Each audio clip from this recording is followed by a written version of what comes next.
Hey everybody, welcome to Straight Jacket White Rabbit. I am your host, the White Rabbit, Adam. Just wanted to let everyone know today we're going to be talking a little bit about UAPs or UFOs to people of my age. More specifically, we're going to be talking about the 2023 Oversight Committee that did an investigation into the UAPs with the whistleblowers. There were three witnesses: Ryan Graves, Commander David Fravor, and David Grutch, who all of three are had really interesting things to say during this. Now, I've gotten a lot of people asking me, you know, how do we know this isn't just disinformation, things like that? Well, I mean, you never really know for sure unless you have 100% proof that it is or isn't. I go off of what I feel like. I go off a gut feeling of whether or not I feel like they're telling the truth. I watch their audio, I watch their tapes, I watch all their interviews, I listen to all the different sides and come to my own conclusion.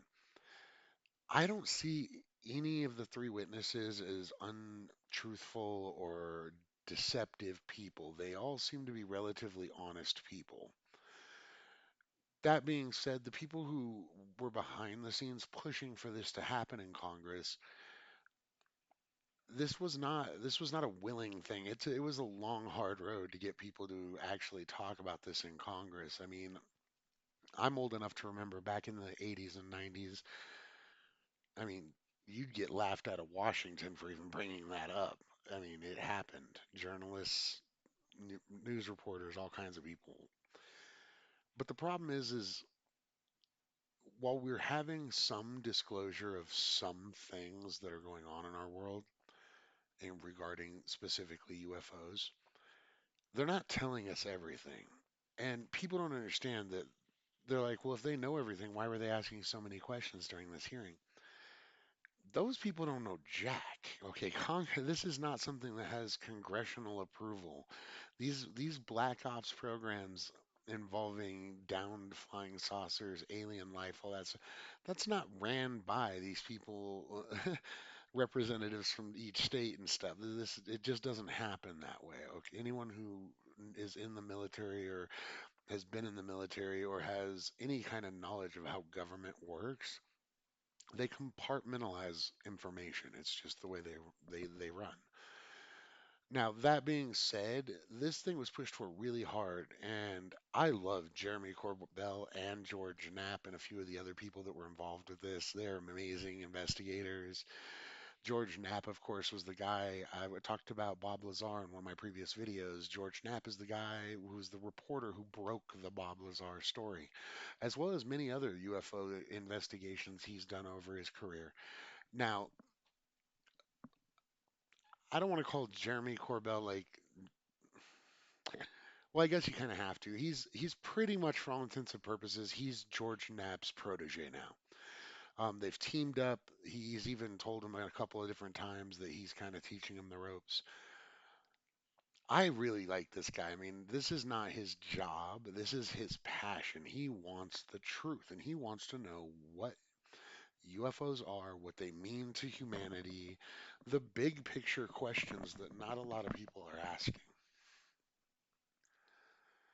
Now, we get into this hearing, you guys, and this is a long hearing, okay? And there is a lot of you'll hear if you listen to this hearing because it was streamed live online and you can find it anywhere.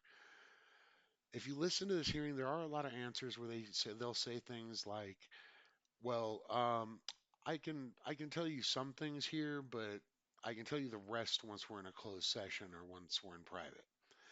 You have to realize these people are dealing in some sensitive stuff. The classification of secrecy for UFOs is above that of our nuclear program. These people are looking at like treason and above, or just outright death, if not political or career suicide, for even speaking about this.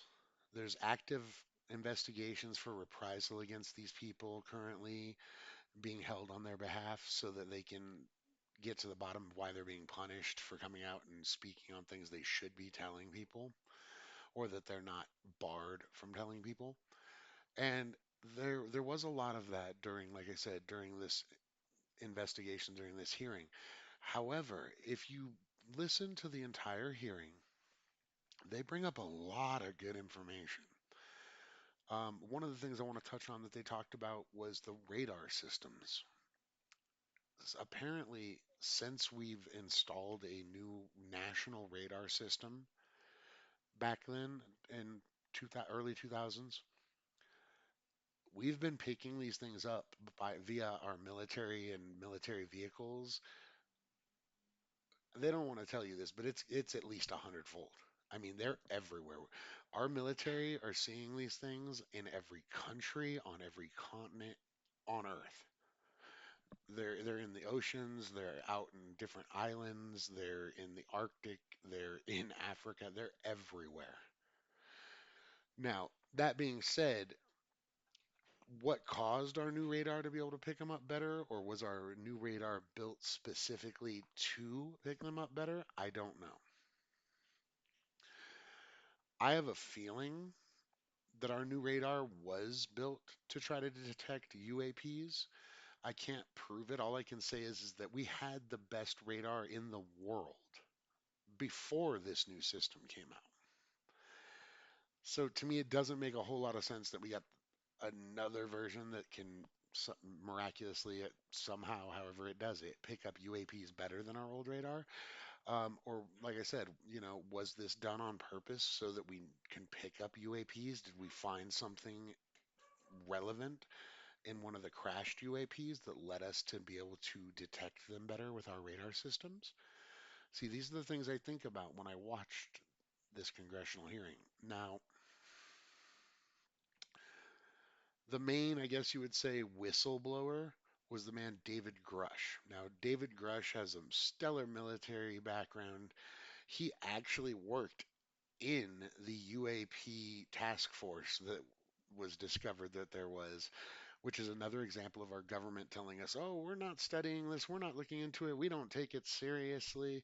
And then you find out you've been spitting or you've been footing the bill as a taxpayer for millions and millions and millions of dollars on them researching UAPs. But they don't tell us anything. They don't tell us they're investigating it. They don't tell us if they found anything.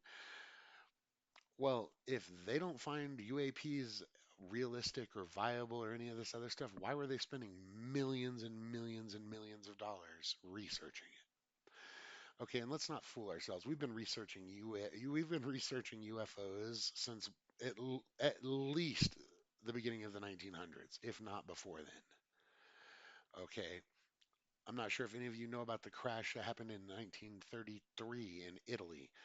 Um, One of the first reports in newspaper of an actual crash flying saucer. And according to a lot of eyewitnesses from Italy that were supposedly at this crash site, the UFO was turned over to our government, the United States government. So a lot of people don't realize, that's pre-Roswell. Okay. Then you look at the fact that in the 40s, when Roswell happened, we have another one. And, people are like, it was a weather balloon. Roswell was not a weather balloon, you guys.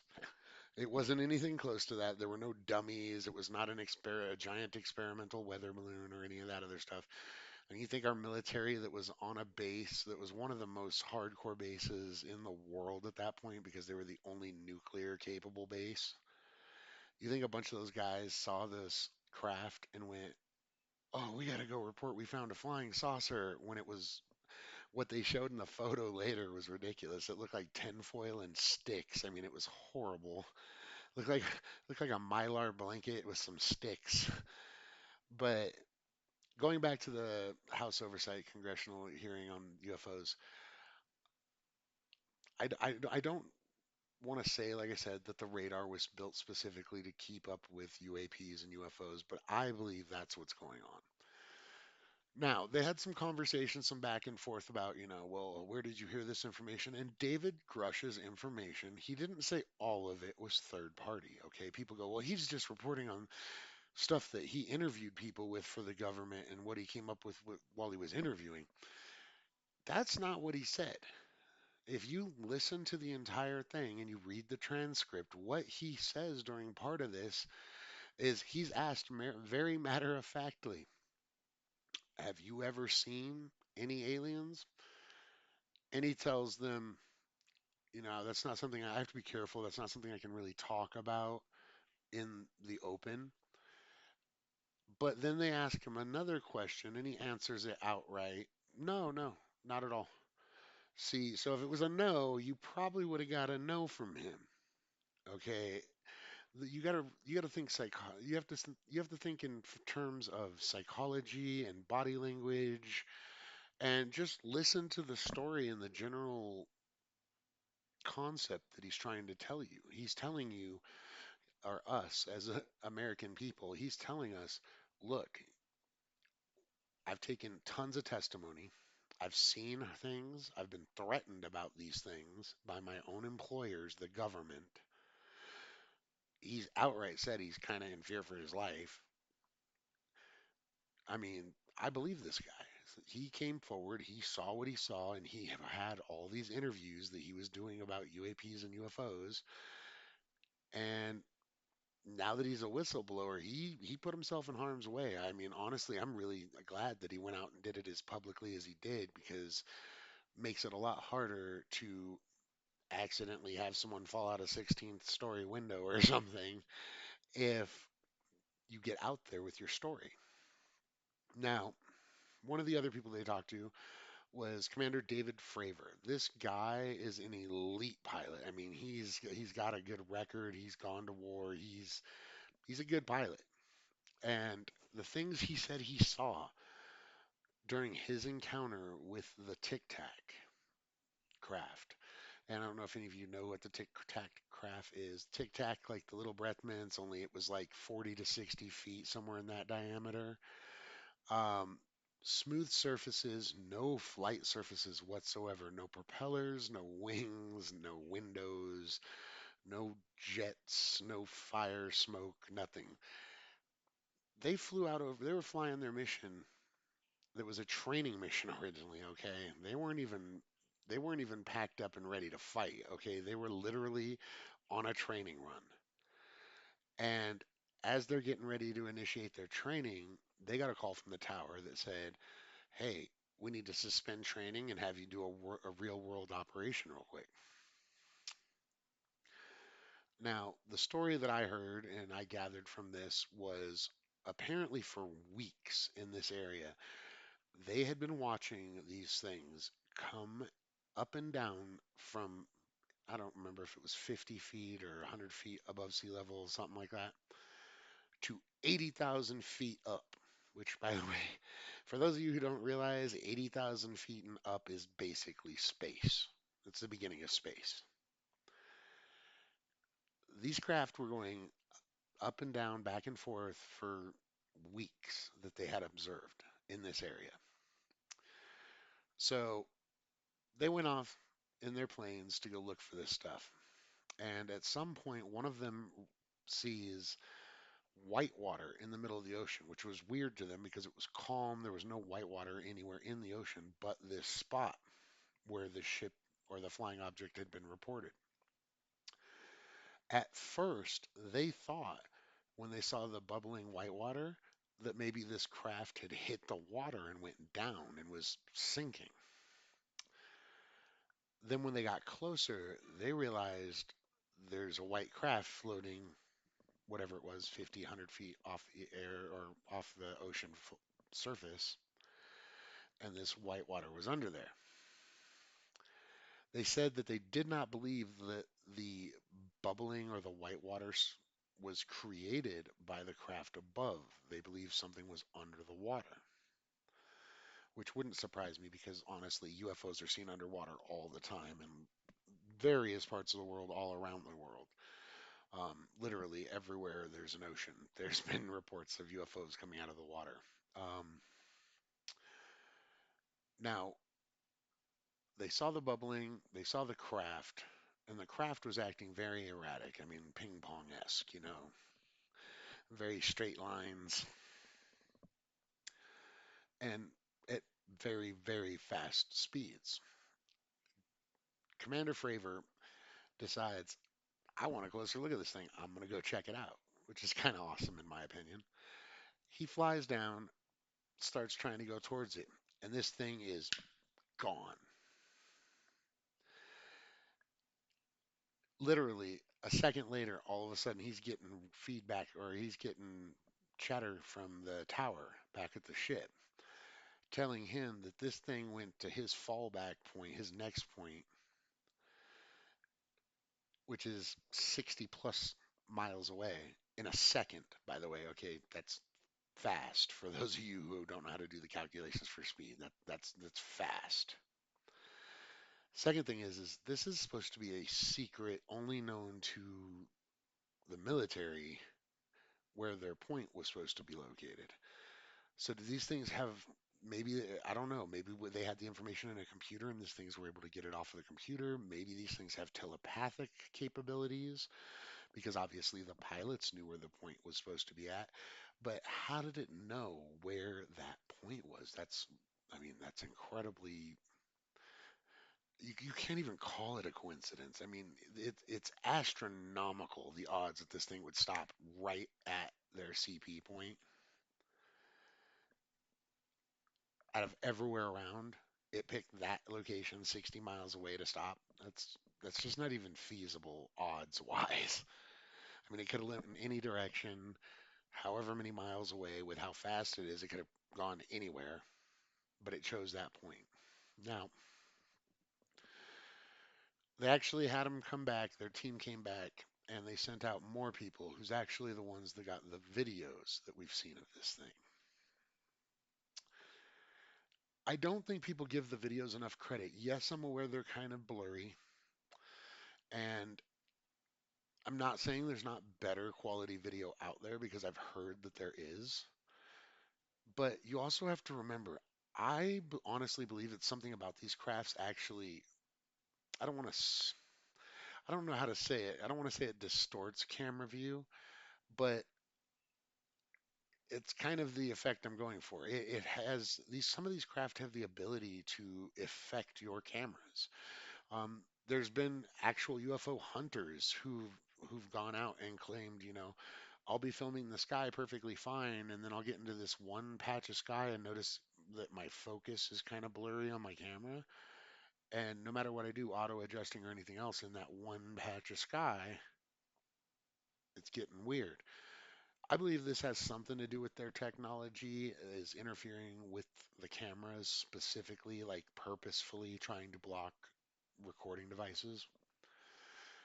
And I know a lot of people are very skeptical of that or whatever, but you have to remember, man, if these things have the technology that we've seen them have,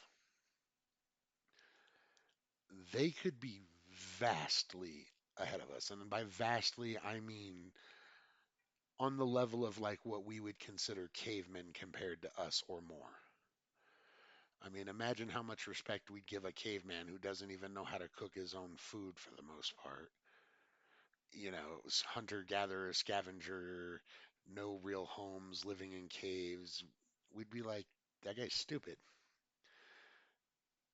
That's how we would look to these things. I mean, with the technological capabilities that we've seen UFOs just there's a video of a UFO going through our sun, you guys.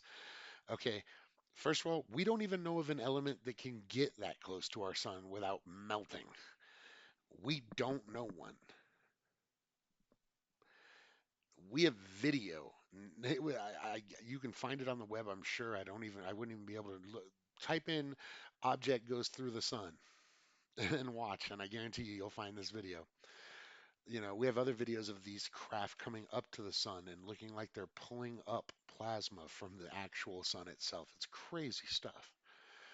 But these things are so technologically advanced that the the excuses that the government gives us for the UFO phenomenon, there's- it, the excuses just don't hold up anymore. I mean, back in the day in the 50s, you could get away with weather balloon. You could get away with, swamp gas.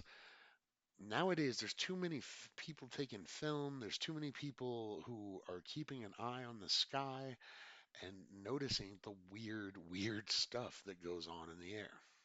Now, some of the other things, I want to skip ahead. Don't want to get too far off topic. Some of the other things in this hearing that came up is he said that he has been informed that we do have recovered craft and we do have recovered non-biological entity or non-humanoid biological entities.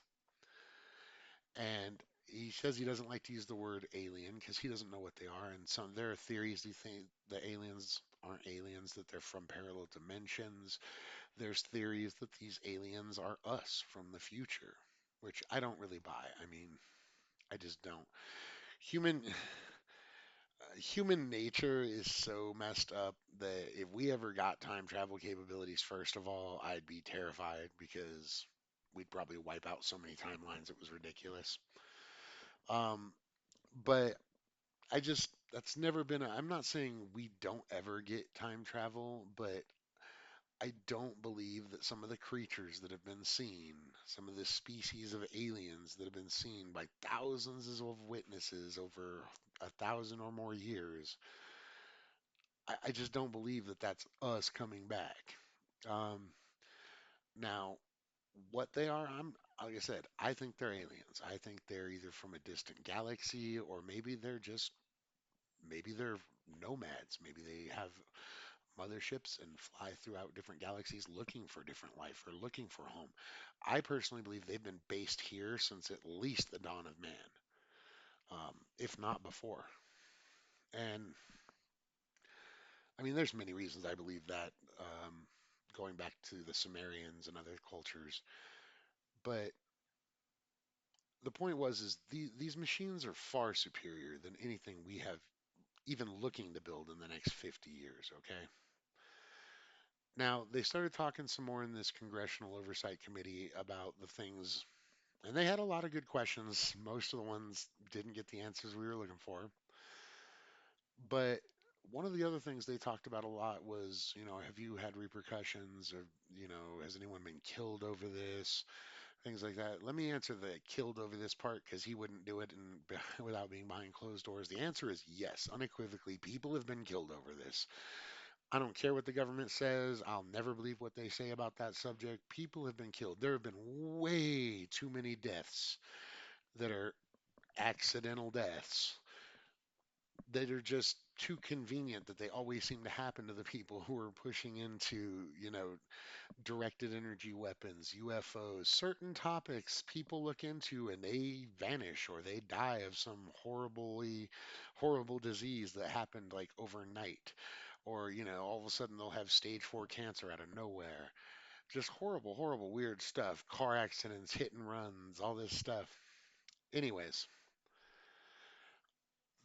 I'm aware that we didn't get a lot out of it, but we did get information and we got confirmation. The government officially has acknowledged, yeah, we were studying UFOs. That alone is so immensely huge because it's what I and others like me have been saying from birth. Your government's not telling you the truth. They're taking your money, they're investigating this stuff, they're looking into these things. We have no idea what they know, what they've found, what they've been able to back engineer is some of our current technology from this. We don't know, and you can't say because, like I said, the crashes go back to the 30s and before, and some of them even were said to have been found at archaeological digs. So it's it's the best way to say this. It's everywhere.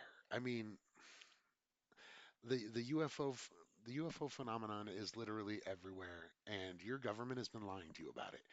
They know more than they're telling us. I guarantee you that. I honestly believe they know a heck of a lot more. I believe they know who these things are, what they are, where they're from, and they need to seriously start being more transparent with the American people before we all stand up and say enough's enough.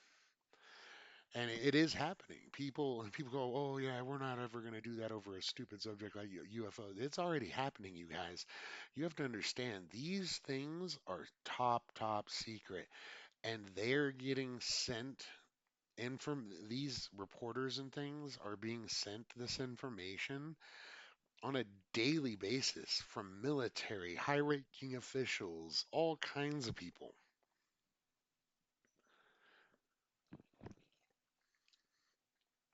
And to be quite frank, I mean, I don't blame them. I wouldn't want to live in the matrix either. I mean, Jesus, these people know about this stuff and they have to keep it a secret from their friends, from their families, because you know their houses are tapped and bugged.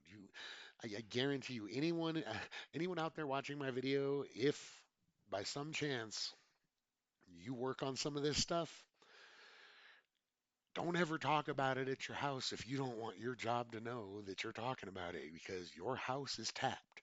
Your phones are tapped. They're listening to your conversation. This is how this stuff works.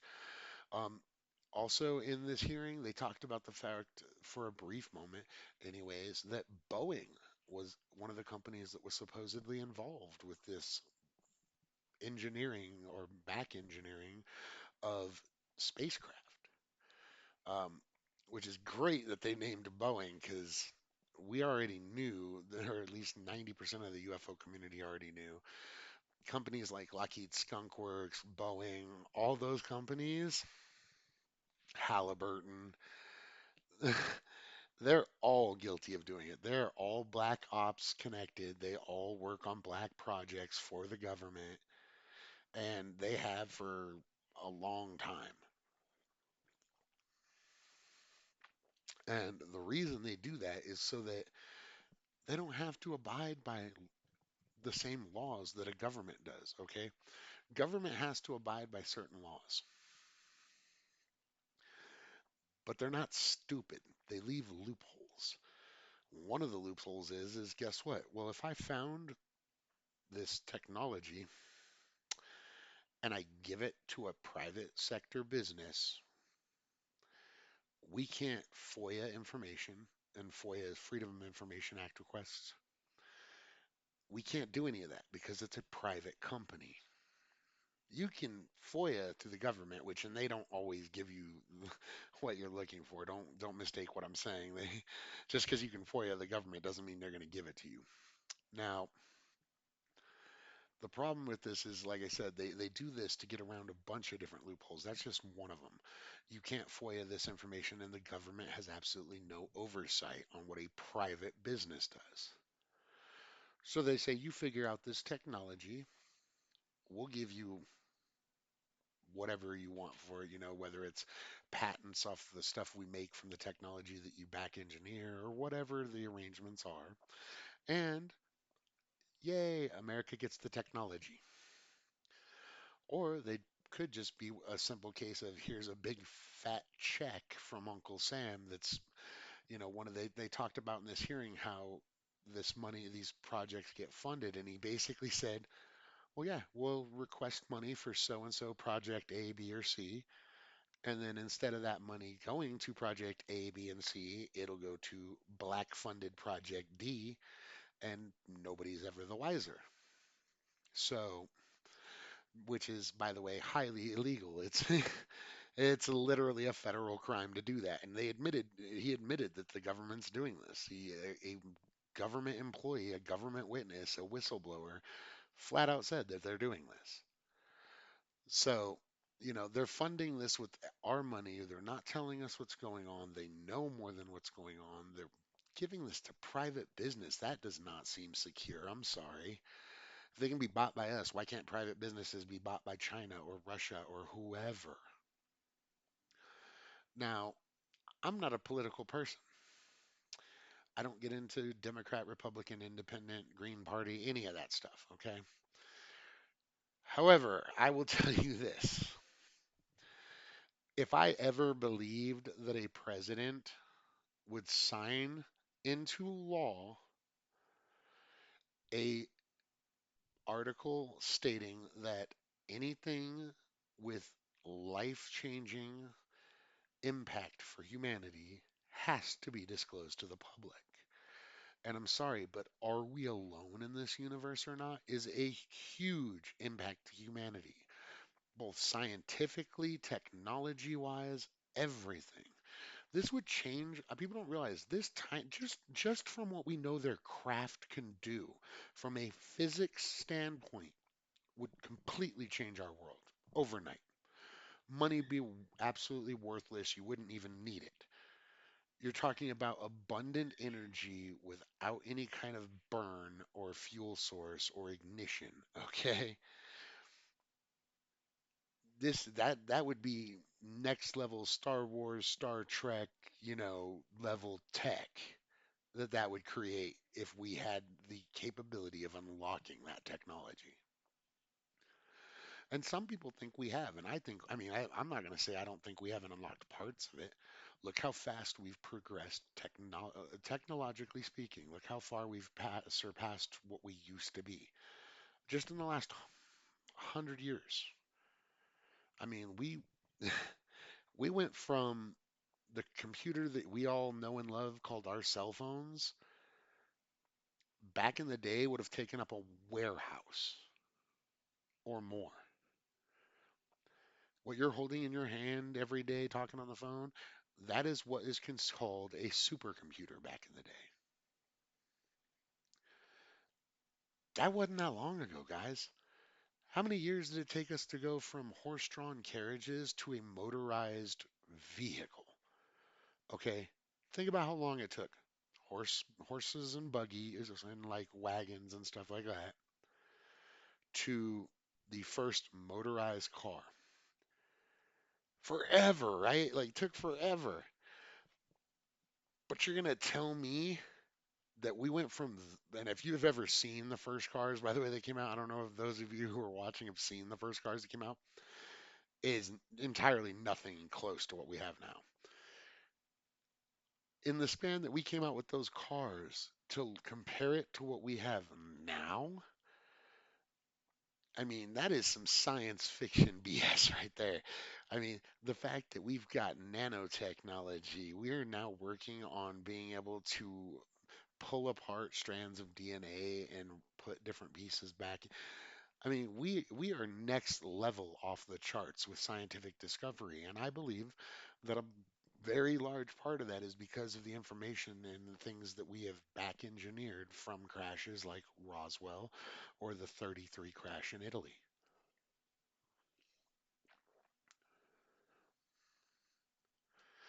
Now, everything else aside that I've said, I, I kind of want to touch on this topic real quick just because it's something also really near and dear to my heart. You guys, everybody doesn't have to be right and everybody doesn't have to be wrong. I see a lot of people on channels I watch just ripping each other apart over their beliefs. Don't do that here, please. Get along, love each other, man. We're all humans, okay? And even if you don't identify as a human, okay, I don't care. We're all people of this planet. Get along, okay? Not everyone has to be wrong, or not just one person can be right. Personally, I believe that we are visited by multiple species of aliens. I believe that we have had interdimensional travelers and beings. I believe in the shadow realm. I believe in the spirit realm. I absolutely there just because you have one set of beliefs, don't close yourself off to a different set of beliefs. You can have, you can have both the red pill and the blue pill at the same time. You don't have to abandon your core beliefs of what you believe in just because you take in new information, and definitely don't ever attack people for what they believe in. I have some beliefs that people would consider off the wall crazy, okay? Especially when it comes to the spirit world, the supernatural world, things I've seen, shadow people, all that stuff. Okay, I have people who've looked at me right in my face and been like, you're friggin' off your rocker. All I ask you guys when you watch my videos is take it up with an open mind. And, if you don't agree, I hope you at least had fun while you listen to it. Um, Now, that being said, much love to everyone watching this video. I'm glad that you guys are here. Um, well, yeah, I'll go ahead and say it. Um, my next video, I'm going to try to do one on the paranormal. I was hesitant whether I was going to tell you guys or not, just because I wasn't 100% sure, but I think I've locked it down now. I'm going to do one on paranormal next, as far as ghosts in the spirit world. So I definitely hope you guys will stay tuned on that. I want to give a shout out to my brother Jay Dreamers. Jason, I love you, man. I appreciate all your help. He's been helping me a lot get my channel together. He's going to be teaching me a lot about how to edit and things like that. I'm not very computer savvy, man. Um, I want to give another shout out to all of the people who came over from his channel, man, the Good Vibe Tribe. Much love to all of you guys. I've been on my brother's show quite a bit. You guys are awesome. Nothing but love and peace towards all of you. And for my new people watching my channel, man, let me know if you have any questions on things you want me to look into or things that you want my opinion on. And, I'm not going to say I can answer everybody, but I'll definitely try to get back to you guys. For now, this is White Rabbit saying, I hope you all have an awesome rest of your day, and I hope you enjoyed my first video back. There's a lot more to come.